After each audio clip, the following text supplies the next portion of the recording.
She was all about pigs for a while, I think. Yeah, she does. Yeah, we got 5 more seconds. That's, I sent him a text. Pledge of Allegiance.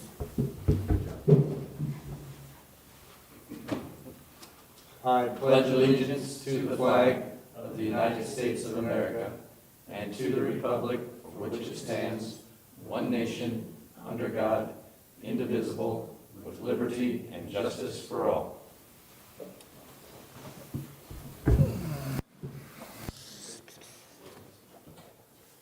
Oh, next is our consensus agenda. I move that we approve the vouchers and minutes from last meeting as presented. and payroll? And payroll. I don't know if that, That covers it. it's got a bullet. You gonna second it? I would like to second that. Good. Any questions or discussion? I don't see any, so all those in favor? Motion passes 3-0.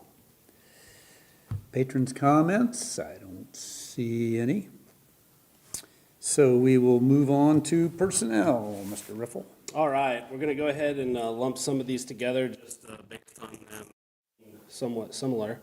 So I'll kind of give those and then give a little background here.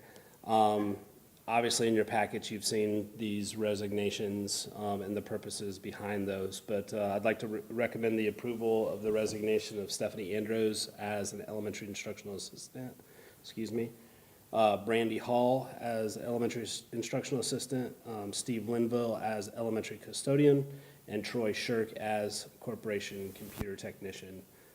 We will notice that Stephanie will be a substitute, and that's a family situation. Troy is actually going to be a photography teacher at Culver Academy.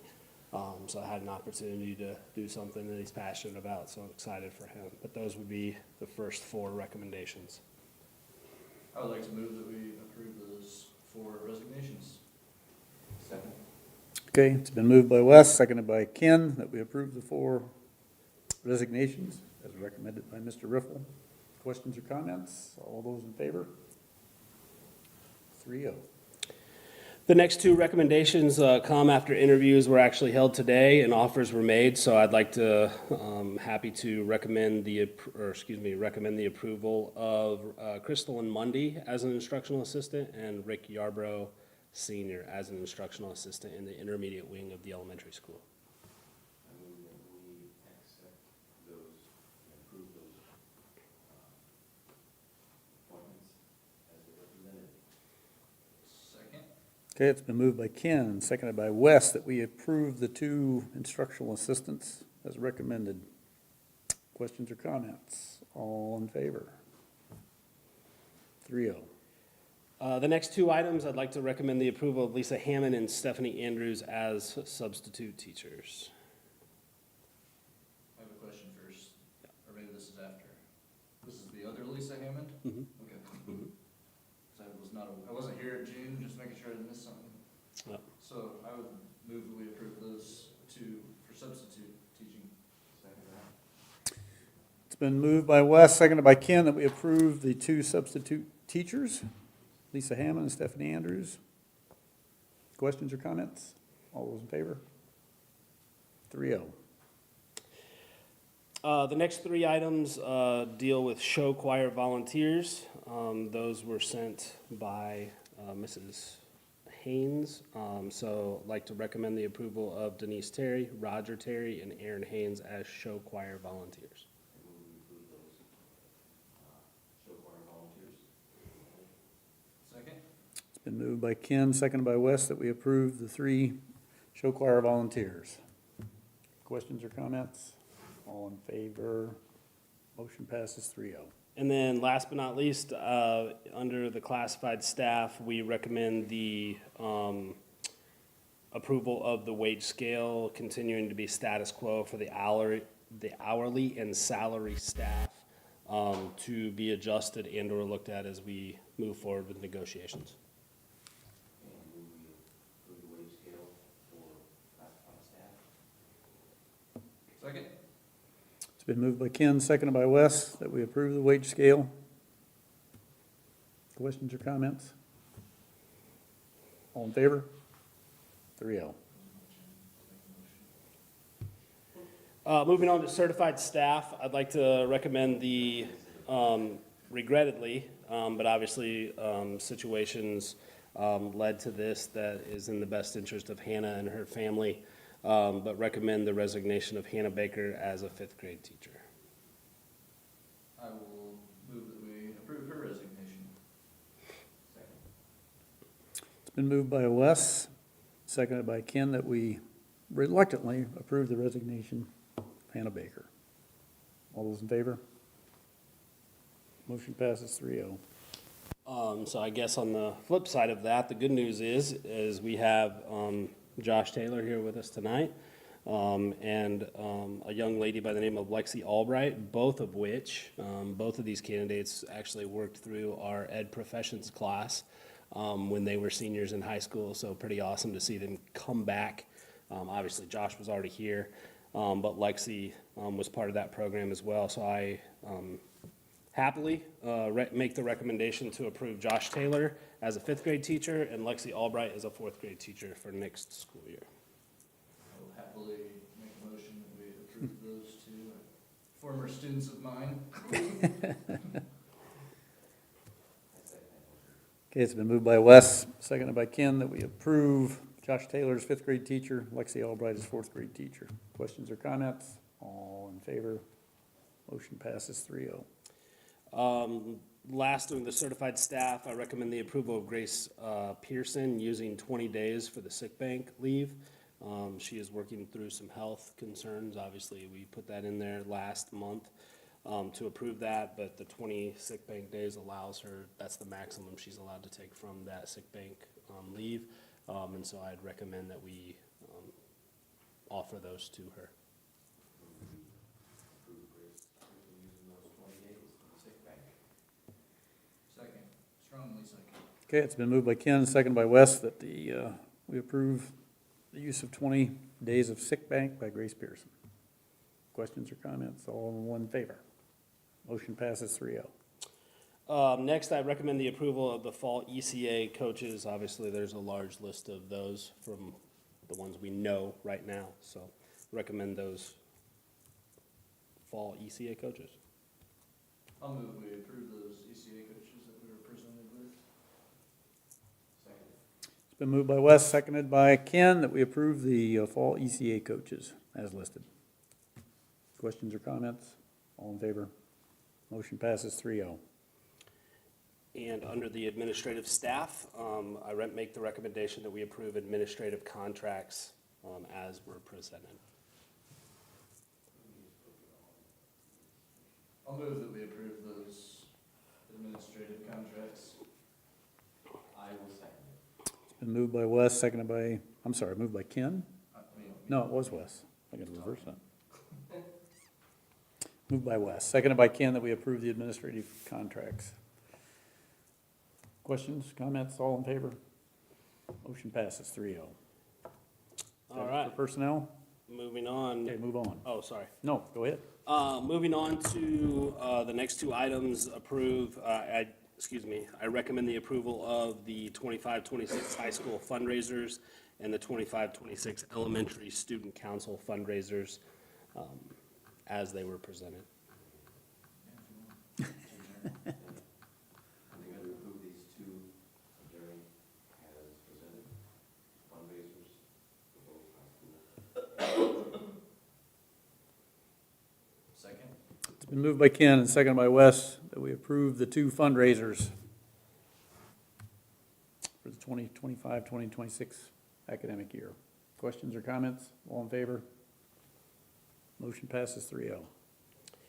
The next item needs a yearly approval, and that is just the resolution to raise the micro-purchasing threshold up to $50,000. So if you recall, I believe it was $5,000 or $10,000 a couple years ago. Once that bumped to 50, it needed to go through the approval process every year. And so this is just simply that approval process this year. This means that you guys can spend $50,000 without having to what? With- Three. With federal funds, there are micro purchases, which means you can just go out and purchase small purchases, which you gotta get, solicit 3 quotes for, or formal bids, which you gotta go through the whole red tape of it. The problem we got into is it's on an annual basis, and like the repair line, if we call somebody and come out and fix the freezer and it's $3,000, and then they come out the next month and fix, the oven that's $3,000, all of a sudden we're over that $5,000 threshold, and we should have got quotes on that repair. So So that was- by raising it up, it gives us the flexibility of, doing multiple. So it's not $50,000 at a time? It's Correct. Total. Cumulative throughout the year. Oh, gotcha. Yep. And it doesn't reset after, like, we approve the vouchers each month. It doesn't No. reset for 50 total for the whole Nope, year. it's Okay. July 1 to June 30th. Thank you for that clarification. I'll move that we approve the micro purchasing threshold up to $50,000 resolution. It's been moved by Wes, and you did second it, didn't you, Ken? Yeah. Moved by Wes, seconded by Ken, that we approve the micro purchase threshold and continue it at the 50,000. All in favor? Motion passes 3-0. Next up is recommending the approval to pay Morris and Sons from the rainy day fund for flexibility's sake, using a little bit of that rainy day fund to go along with our bond money to take care of the rest of that. We feel like right now is probably in the best interest of the corporation. So I recommend the approval of utilizing $379,540.98 from the rainy day fund. Question, so where are we at on the bond? We still have money left for that? Yeah, There is money. I would like to keep, we're kind of on a rolling 3 years on bonds. I'd like more still in year 1. There is quite a bit left, but with the property tax reform, Okay. I can see the operations fund getting hit in the next couple of years, and keeping that bond money will create the flexibility to continue to maintain our facilities and operations. possibility of if buses are needed, computer, devices, those type of things that are big items. So gives a little bit of flexibility to that.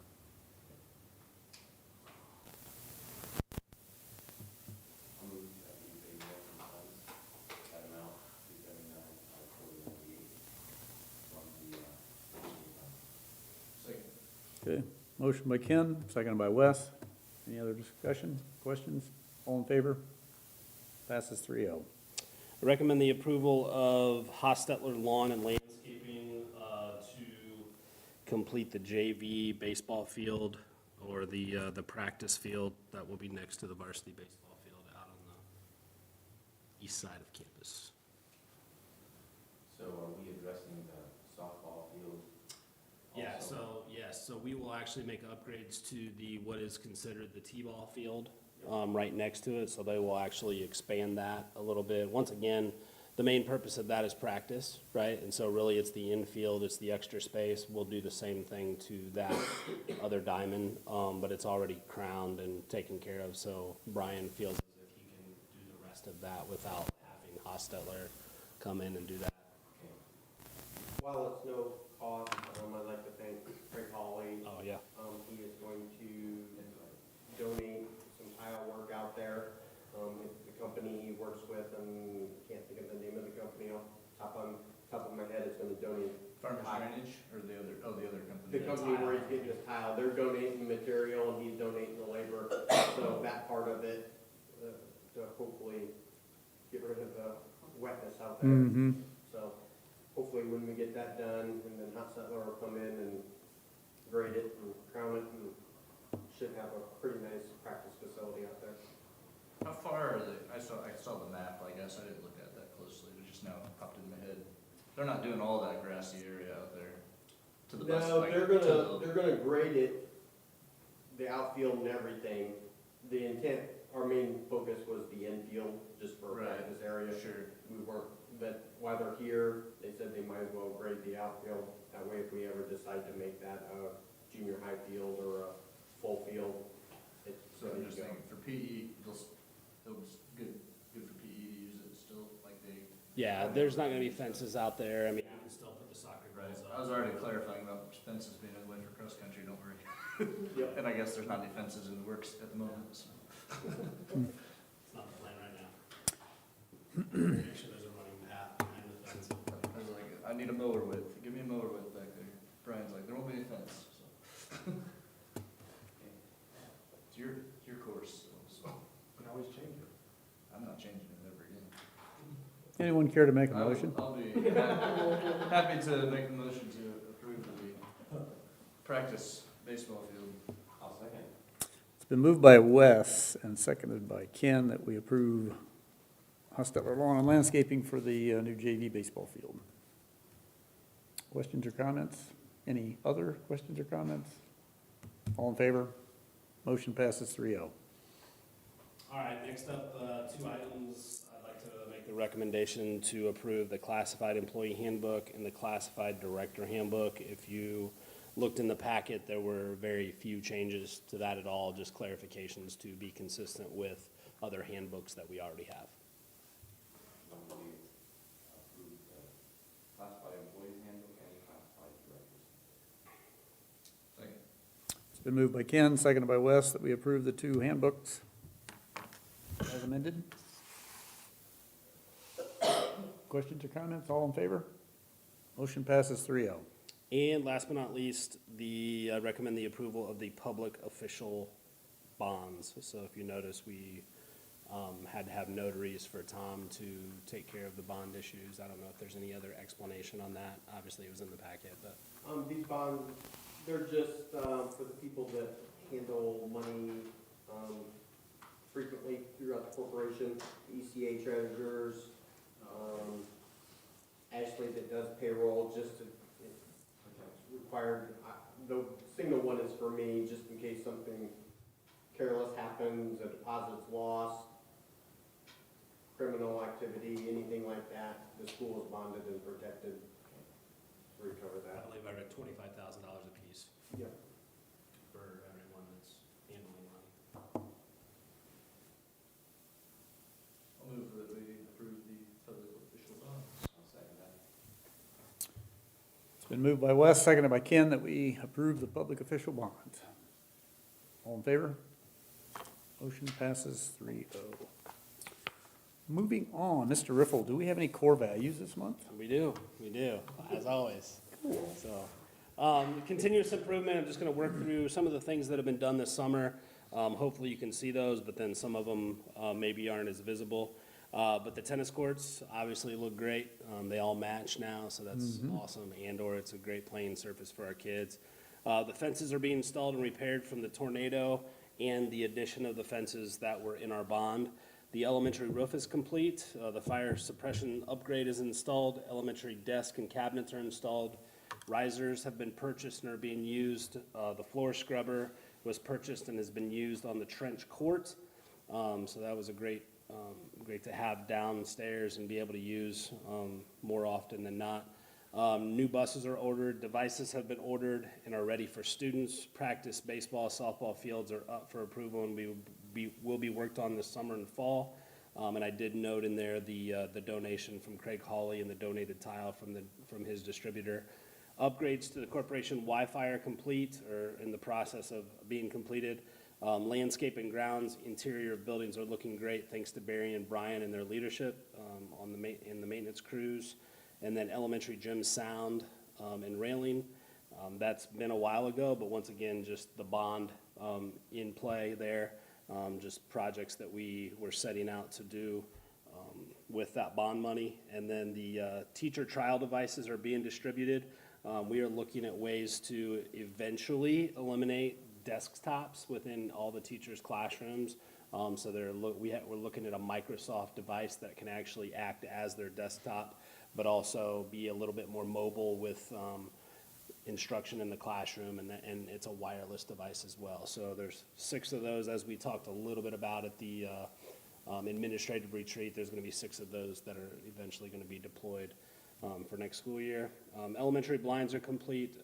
High school English desks have been replaced. So some positive improvements that hopefully everybody can see when they come back. Shared leadership, I do want to thank Barry and Brian and their summer work crews for making campus look great in preparation for summer activities registration in the upcoming school year. It takes a team working together to maximize outcomes and prepare for students each year. Thank you to all of them for their diligent work and willingness to work together for a common cause, which is our students. I want to thank Melissa and Mason, who are in the audience today, and support staff who continue to work diligently to prepare schedules and placement of staff in order to maximize student learning and safety. We are working hard to put into practice some of the valuable research we have learned after reading Anxious Generation research-based text. These adjustments may be seen in your child's schedule, recess times, and lunch times this year. So those are still being worked out, but diligently working behind the scenes to make that really, really good. As with many changes to the master schedule, there will be things to work through, but we feel it's worth a look at making this as good as we possibly can for our students. Their adequate time outside, adequate time to eat, and adequate time to be able to prepare to focus and do their best during instruction. I do want to thank Nate for working through schedule and student placement changes to ensure we are setting our students up for success. This includes utilizing data to figure out what is the best SLC, student learning community placement for students who could benefit from extra support in specific subject areas, specifically math and language arts. Carrie Orlowski has been instrumental in this over the last couple of years of just keeping both students and teachers accountable to make sure we're giving those students the supports they need, but looking at even more so some of those bubble kids and how we can give them more support this year. So that does take time, effort, and making sure we're getting the right kids, and that's all based on data. This is leadership, but also puts into practice the use of data, accountability, and evidence-based decision-making to drive productive change. Social responsibility, 8 Triton staff members took part in the Bourbon 4-H dunk tank last evening at the Marshall County Fair. So I think it was without incident. There's probably some sore people today, but in the end it was for a good cause. So this was to raise funds for the Bourbon 4-H club and the many activities the students that are included in this club. Thank you to all who participated and gave to this great cause. Accountability, I just wanted to report out that the campus to community dates in July were a success. Information about registration was shared. Handouts included calendars, registration dates, and important dates to come. Goodies included pencils, stickers, mini footballs, and a discounted scoop of ice cream to the standard. I do want to remind everybody here, but also our community, that July 23rd and 24th is registration. That is in-person registration. We want to make sure we get that demographic information correct, just for the safety of our students. July 23rd, it's from 10 a.m. to 8 p.m. July 24th, it is from 12 p.m. to 6 p.m. At whichever building your child will be attending. High expectations. I just wanted to review quickly the purpose of the campus to community events and or moving forward.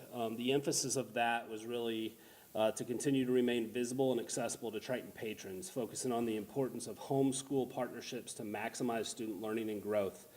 Model and create the expectations and the value of one-on-one communication with parents and guardians for the sole purpose of supporting learning and growth. So it wasn't just to come visit a community, it was really to make those one-on-one connections with the parents, with the kids there, for them to understand that we're all on the same page and working together for their growth. There's been a growing trend in our nation of parents and schools not being on the same page for the betterment of the child. Parents saying it's solely the school's responsibility to educate their child could not be further from the truth.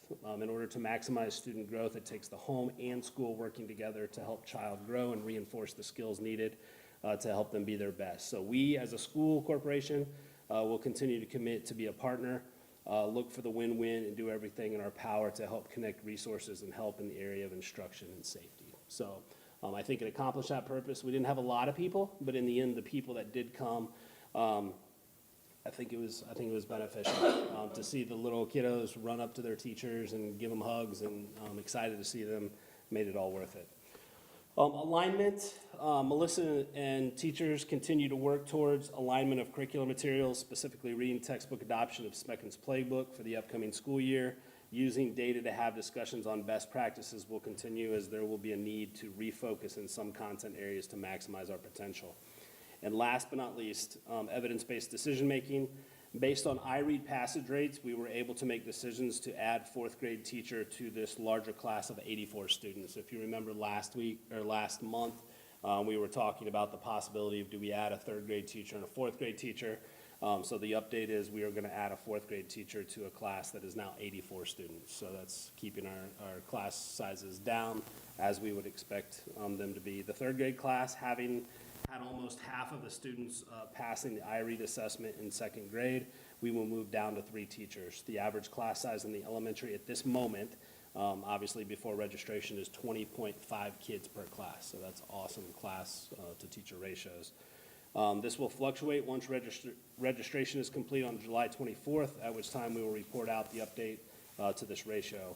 Our focus is always to keep smaller student to teacher ratios at grades kindergarten through third, knowing that the earlier the intervention, the better, and smaller class sizes can impact that.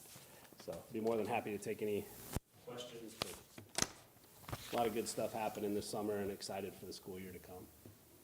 I have a question. Unfortunately, I wasn't able to make it to any of the campus community events. I think Terry made it to at least 1 or 2.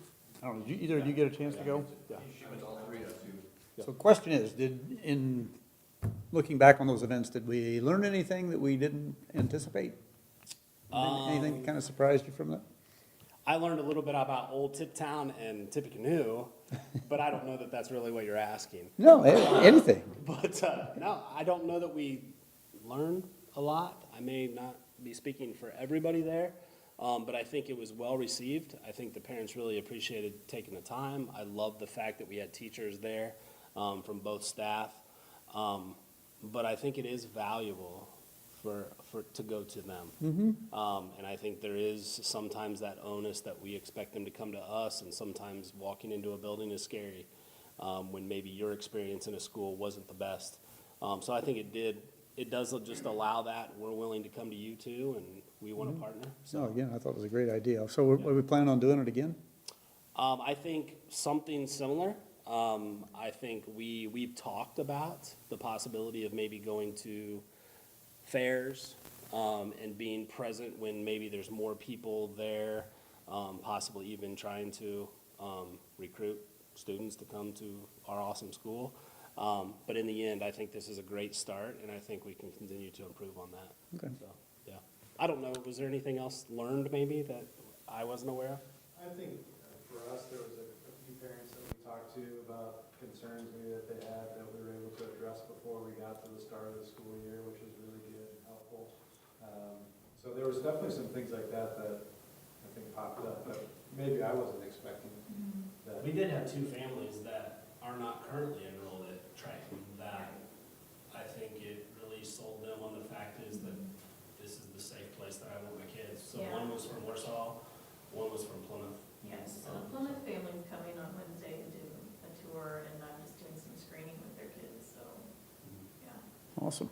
The one young man from Plymouth, I believe it was, got to go out and watch football practice and connect with a couple of kids that he knew, and so it just provided that opportunity that otherwise wouldn't have happened, right, had we not been over at the community building instead of at our school, so it was good. Sounds like it was a positive thing, and I'm not surprised by And that. Tippecanoe, like, shout out to Tippecanoe, they showed up, right, so, yeah, they Okay. brought some folks, it was good.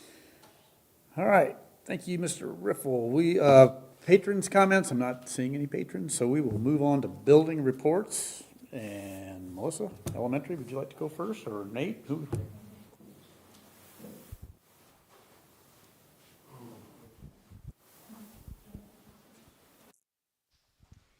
Okay, well, you covered quite a bit that was on my list, so thanks for that. But we did actually really enjoy the Campus to Community events. It was nice to just see everybody kind of like huddle up and have conversations with parents and kids. So we did a lot of interviewing, a lot today.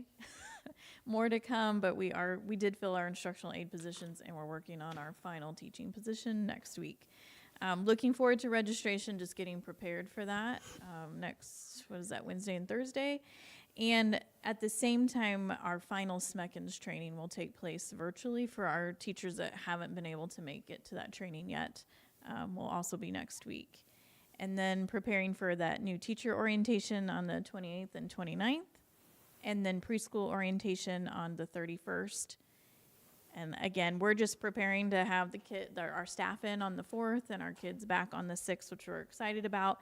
And I know I learned there was a question about that. I thought it came out July 1st, and I was wrong. It comes out July 16th. So as soon as I have that, I will get that out to you guys as well. So how many teachers do you need? One more. That's the second. First grade. First grade. Mm-hmm. Originally, Josh was going to be in the first grade position, but since that came open, and that's a steady position versus not, that's where that movement happened with the resignation last week. All right, for the junior, senior high school, not a lot to report out with it being summer, but yesterday, summer school ended, so we had quite a few students scrambling yesterday to meet their midnight deadline to get classes completed. So we have not been able to see results of that, but we had a lot of students taking on a lot of work this summer. 7th grade orientation will take place on July 29th at 6 p.m. And then on the 30th, we have a CTE orientation that starts at 6, and then immediately following that, we have an internship for our seniors. If they're going to be involved in an internship and orientation for that, again, immediately following the CTE orientation. August 4th, all staff orientation day. Just doing a lot of planning for that right now, trying to figure out what that schedule looks like for the day, and that'll be reported out to staff here soon. Looking through data, just to start scheduling some interventions for our kids, really taking a look at math and language arts, junior high, and seeing what we can do to address our iLearn scores specifically. So we're having some conversations right now. Marching band camp started. I guess this is probably week 2. And then we've also had a swing choir camp this summer, so kids are busy, along with some of the other athletics that are already starting. And then just want to wish our Triton students that are competing at the fair good luck this week, and hopefully they stay cool. So that's what I have at this moment, unless you guys have questions. Okay, any questions, comments? All right, is there any other business to be brought before the board this evening? Nothing on our, I don't see any, so this meeting is adjourned at 7:33. thank you all.